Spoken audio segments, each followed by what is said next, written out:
Bonjour tous. Alors aujourd'hui nous allons voir comment installer WordPress facilement et simplement.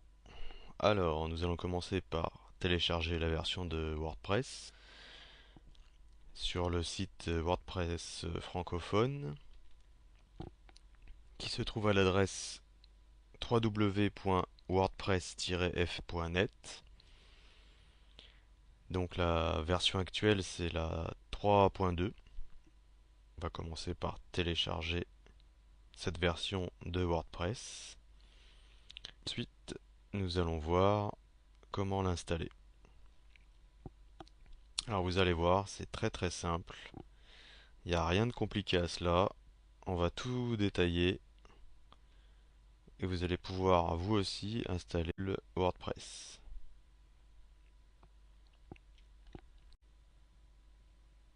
Voilà, donc une fois que le blog WordPress est téléchargé, vous allez avoir un dossier. Donc vous dézippez ce dossier et vous sélectionnez la totalité des fichiers qui se trouvent à l'intérieur du dossier WordPress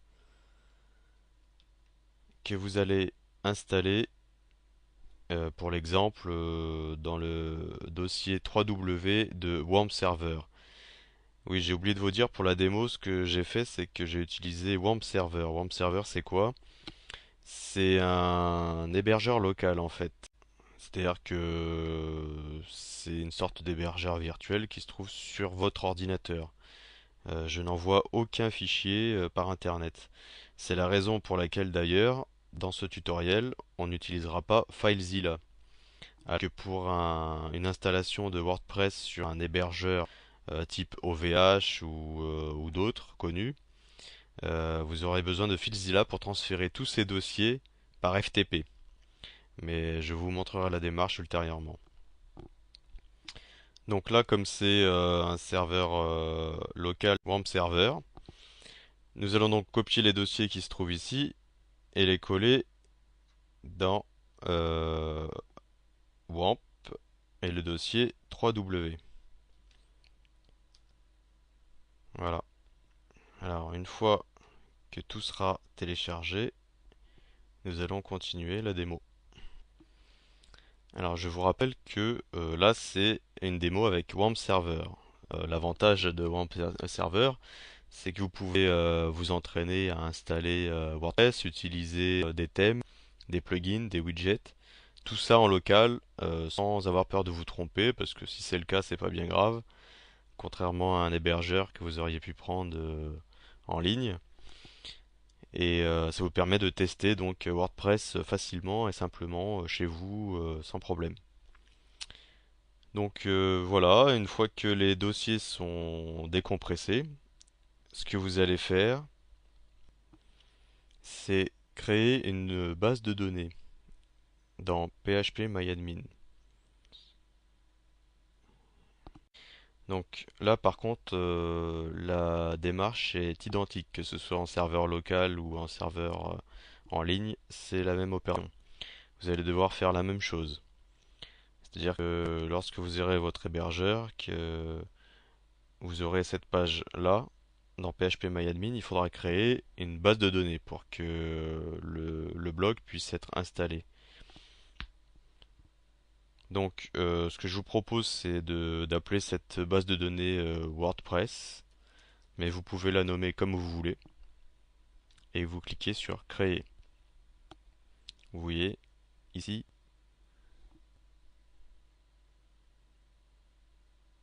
voilà. Donc la base de données WordPress est en marche, elle se trouve ici, ça a fonctionné. Donc nous allons pouvoir installer le blog WordPress sur le serveur. Pour ce faire, nous allons cliquer sur l'icône WAMP Server, localhost, et là vous avez un message d'erreur. Mais c'est tout à fait normal. Il faut continuer à le configurer pour que WordPress puisse fonctionner normalement. Donc pour ça, il va falloir cliquer sur Créer le fichier de configuration. Donc il vous demande quelques éléments comme le nom de la base de données, l'identifiant de la base de données, le mot de passe, l'hôte de la base de données et le préfixe. Alors, la base de données, c'est vous qui choisissez le nom que vous voulez lui donner. Pour l'identifiant et le mot de passe, là c'est particulier parce que je le rappelle encore une fois, c'est WAMP Server. Mais sur un hébergeur en ligne, tous ces éléments vous seront donnés par mail. Vous n'aurez plus qu'à rentrer les éléments qu'on vous a donnés par mail sur ces informations-là.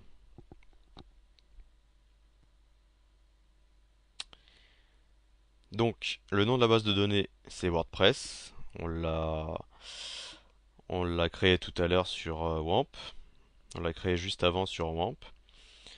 L'identifiant, là, sur WAMP Server, c'est root. Le mot de passe sur WAMP Server, il n'y en a pas, mais je vous conseille fortement d'en mettre un lorsque vous installerez votre blog en ligne. Donc mettez un mot de passe assez difficile non pas à retenir, mais à craquer, parce que c'est tout de même assez important. L'identifiant, bah, vous choisirez celui que vous voudrez. Ou celui qu'on vous aura indiqué par email. Tout dépend de comment vous êtes enregistré sur votre hébergeur. Et le nom de la base de données, là on va pas le changer parce que c'est localhost sur WAMP server, mais ça peut changer suivant les hébergeurs. Quant au préfixe, on peut le laisser comme ça pose pas de problème. Donc on va faire valider, lancer l'installation. Alors le titre du site, vous mettez ce que vous voulez. Là pour l'exemple, on va mettre mon blog. L'identifiant d'origine c'est admin, mais ça c'est pareil, vous pouvez le changer. Je vous invite à le changer d'ailleurs. Le mot de passe, bon bah vous mettez le mot de passe que vous voulez. Voilà. Bon pour l'exemple, j'ai pas mis un mot de passe super efficace, mais c'est juste pour l'exemple. Moi je vous conseille de le mettre un peu plus costaud. Votre adresse, donc vous mettez une adresse email valide parce que c'est par là qu'on va vous contacter. Et autoriser mon site à apparaître dans les moteurs de recherche, vous pouvez le laisser tel quel. Et ensuite cliquez sur installer WordPress.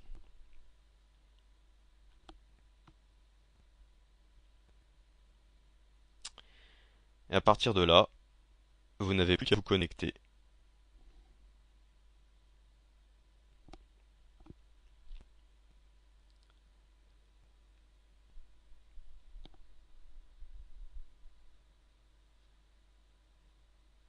Donc là, c'est le tableau de bord de l'administrateur. Maintenant, vous montrez votre blog tel qu'il apparaît. Et voilà, félicitations, votre blog est prêt à l'emploi. Vous n'avez plus qu'à écrire quelques articles et à alimenter votre blog. Merci de m'avoir suivi et à une prochaine fois, un prochain tuto.